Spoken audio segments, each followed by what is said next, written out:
नवीन कथेमध्ये आपल्या सर्वांचं स्वागत आहे. आजच्या नवीन कथेचं नाव आहे त्या दिव्याचं कारण. आकाशच्या घरात संध्याकाळ होताच एक सुगंध पसरायचा. ओव्याच्या फुलांचा, धुपाचा आणि आईच्या हातांनी लावलेल्या तुपाच्या दिव्याचा. आई म्हणजे सुमनताई. रोज संध्याकाळी देवघरात दिवा लावत असे. हात जोडून म्हणायची, हा दिवा कधी विझू नये देवा, आमचं घर असंच उजळत राहो. घरात एक वेगळी शांती असायची त्यावेळेस. बाबा म्हणजे विनायकराव हॉलमधून पाहायचे आणि शांतपणे तिच्या मागे उभे राहायचे. ती दिवा लावताना तिच्या ओठांवर हसू असायचं. एक सवय, एक भक्ती आणि कदाचित तिच्या आयुष्याचं केंद्र. पण तो दिवा एका दिवशी मात्र आईशिवाय पेटला. सुमनताई गेली. त्या संध्याकाळी पावसाचे ढग जमले होते. ती दिवा लावून देवासमोर बसली होती. म्हणाली, आज मन भारी झालंय ग लक्ष्मी माई. उद्या बघ सगळं ठीक होईल. आणि दुसऱ्या सकाळी ती उठलीच नाही. घरात अंधार होता. फक्त देवघरातला तो दिवा अजूनही लुकलुकत होता. आकाश परत आला पुण्याहून. आईचा मृतदेह पाहून त्याच्या छातीत शून्य पोकळी निर्माण झाली. बाबा बसले होते निशब्द. त्यांच्या चेहऱ्यावर काही भावच नव्हते. जणू सगळं अंतर्मनात दडपलं होतं.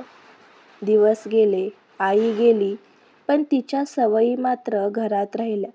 देवघरात रोज धूप यायचा, फुलांचा वास यायचा आणि दिवा मात्र रोज आपोआप लागायचा. पहिल्यांदा आकाशने पाहिलं. तो ऑफिसवरून उशिरा घरी आला आणि देवघरात दिवा पेटलेला होता. त्याने बाबांना विचारलं, बाबा तुम्ही लावला का? बाबा म्हणाले, नाही रे, मी तर झोपलो होतो. दुसऱ्या दिवशी पण तसंच. तिसऱ्या दिवशी पण दिवा तसाच पेटलेला. शेजारी म्हणू लागले, सुमनबाईंचं पुण्य आहे हो, यांचा आत्मा अजून घरात आहे. कुणीतरी म्हणालं, चमत्कार आहे, देव घरात आहे. आकाश मात्र गप्प झाला. त्याला ना आत्म्यांवर विश्वास होता ना चमत्कारांवर. पण तरीही त्याच्या मनात एक प्रश्न सतावत होता. आई गेली, पण दिवा अजून कसा लागतोय? एके रात्री त्याने ठरवलं CCTV लावायचं. बाबांना काही कळवलं नाही. फक्त देवघरात छोटा कॅमेरा बसवला. बाबा झोपायला गेले आणि घरात शांतता पसरली. सकाळी उठल्यावर दिवा पुन्हा पेटलेला होता. आकाशने लगेच लॅपटॉप काढला. फुटेज चालू केलं. पहिली काही मिनिटं काहीच नव्हतं, पण रात्री 11:30 वाजता हलकासा आवाज आला. दरवाजा किणकिणला. बाबा उठले, पांघरूण बाजूला केलं, हळूहळू चालत देवघराकडे गेले. त्यांच्या हातात एक छोटी बाटली होती, तुपाची. ते शांतपणे दिवा लावले आणि देवघरासमोर बसले. ते काहीतरी हलक्या आवाजात बोलले, तू नाहीस म्हणून घर शांत झाले सुमन. पण हा दिवा मी तुझ्यासाठी लावतोय. तू म्हणाली होतीस ना, तो कधी विझू नये.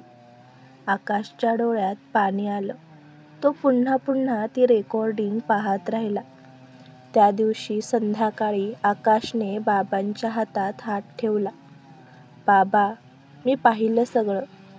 बाबा घाबरले नाहीत, फक्त हलकं हसले. मी तिला वचन दिलं होतं रे आकाश, की दिवा कधी विझू देणार नाही. मी ते वचन पाळतोय. घरात काही क्षण शांतता पसरली. देवघरात दिवा पुन्हा पेटला होता, पण आता तो चमत्कार नव्हता, तो प्रेमाचा पुरावा होता. त्या दिव्यानं फक्त देवघर उजळलं नव्हतं, तर त्या घरातल्या एका विधुर माणसाचं हृदयही उजळवलं होतं. काही महिन्यांनी बाबा आजारी पडले. ते रुग्णालयात होते, पण रोज रात्री नर्स म्हणायची, या रूममध्ये दिव्यासारखा वास येतो. आकाशला उमगलं, बाबा अजूनही तिच्याशी बोलतायत. शेवटच्या दिवशी बाबांनी आकाशला सांगितलं, देवघरातला दिवा मी लावायचा प्रयत्न केला, पण खरं सांगतो तो तीच लावत होती माझ्या मनातून. त्यांनी डोळे मिटले. त्या क्षणी देवघरातला दिवा आपोआप पेटला. कधी कधी दिवा तुपाने नाही तर भावनांनी पेटलेला असतो.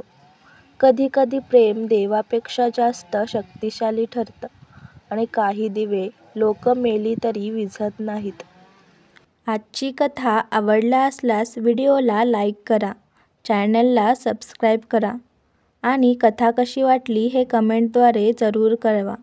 व्हिडिओ जास्तीत जास्त शेअर करा. धन्यवाद.